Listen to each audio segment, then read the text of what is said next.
सब देश के मुसलमान मिलकर मोदी जी से निवेदन करते हैं कि आतंकवादियों को चुन चुन कर मारे।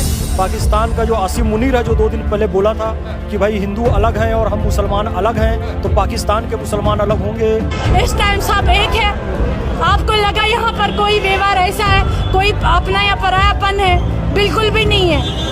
और टूरिस्टों को डरने की कोई जरूरत नहीं है। हम एक ही निवाला खाएंगे, एक आप लोगों को खिलाएंगे। आप अपने आप को आउटसाइडर्स मत समझो। आप अपनी धरती पे हो।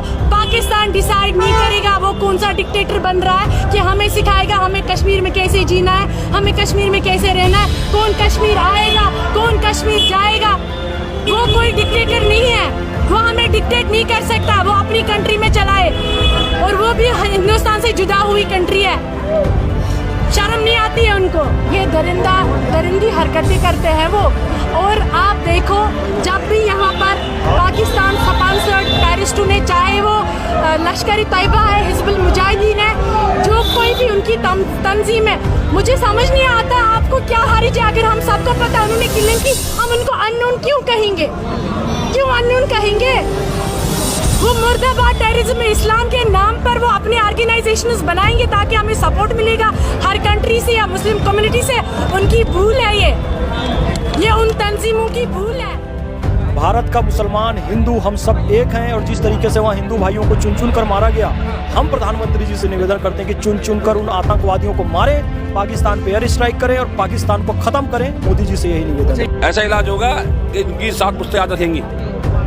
ये मोदी जी का देश है, ये नरेंद्र मोदी का देश है। ये हिंदुस्तान पहले वाला हिंदुस्तान नहीं है। इसकी तरफ आंख उठा के देखने वाले की दोनों आंखें निकाल ली जाती है। उन आतंकवादियों का असर वही होगा जो पहले असर होता है आतंकवादियों का। हमारे मुल्क पर आंखें मत उठाइए, हम ये आंखें नोच लेंगे। ये हमारा मुल्क है, हमारा भारत देश है। हम कमजोर नहीं है, हम किसी ताकत से भी लड़ने की सलाहियत रखते हैं। हाँ, अगर किसी हिंदू पर आंच आया, उससे पहले हम कश्मीरी जिंदा है। हम अपने सीनों पर गोली खाएंगे, लेकिन अपने भाइयों पर आंच आने नहीं देंगे। इंसानियत को पैरों के तले रौंद दिया गया है।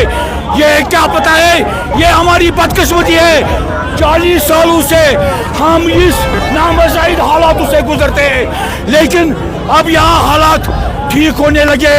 अब तो कश्मीरी भी कुछ बेचारा खाने लगा था, लेकिन पता नहीं किसकी नजर लग गई, किसने ये शैतानी हरकत की कि हमारे बच्चों को, हमारे बहनों को, हमारे माऊ को कत्लेआम कर दिया।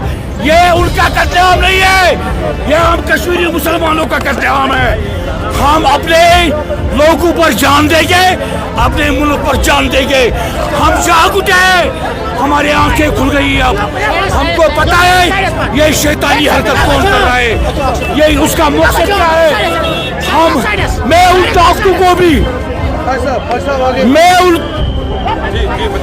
मैं उन ताकतों को भी कहना चाहता हूँ, हमारे मुल्क पर आंखें मत उठाइए, हमारे मुल्क पर आंखें मत उठाइए। हम ये आंखें नोच लेंगे। ये हमारा मुल्क है, हमारा भारत देश है।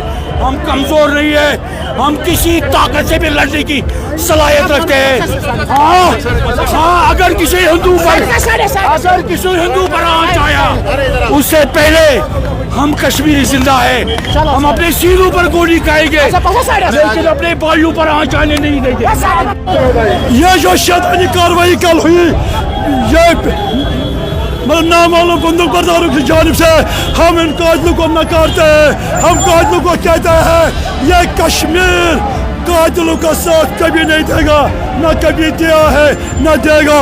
और मैं ज़ाती गुजारिश करता हूँ अमित शाह साहब से, नरेंद्र मोदी जी से, गवर्नर साहब से, इन कातिलों को जल्द अज जल्द बेनकाब करो। ये कौन कातिल है, किस साजिश के तहत उनने ये कत्ल किया? जब आज 20 साल के बाद टूरिस्टों ने बेझिझक यहाँ पे आना शुरू किया था, ये कौन सी एजेंसी? यहाँ पर आदिल अहमद का जनाजा पहुँच गया। ये आदिल अहमद क्या करते थे? अपनी रोजी रोटी कमाते थे उसी 22 रन के मैदान में।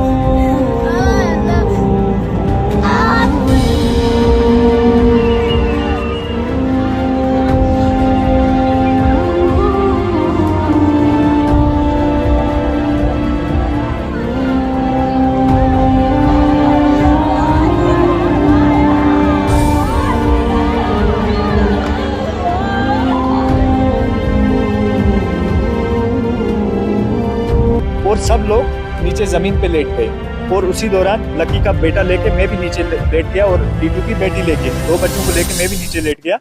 और जब फायरिंग बढ़ते बढ़ते जिप लाइन की तरफ बढ़ी तो मैंने पीछे से एक जाली नेट कटा हुआ था और वहीं से मैं लकी को लेके, उसकी बेटी को लेके, ये टीटू की बेटी को, लकी के बेटे को लेके मैं वहाँ से और अपने जो बाकी साथी थे उनको लेके वहाँ से निकल गया और भागते भागते मैं पहलगाम पहुँच गया।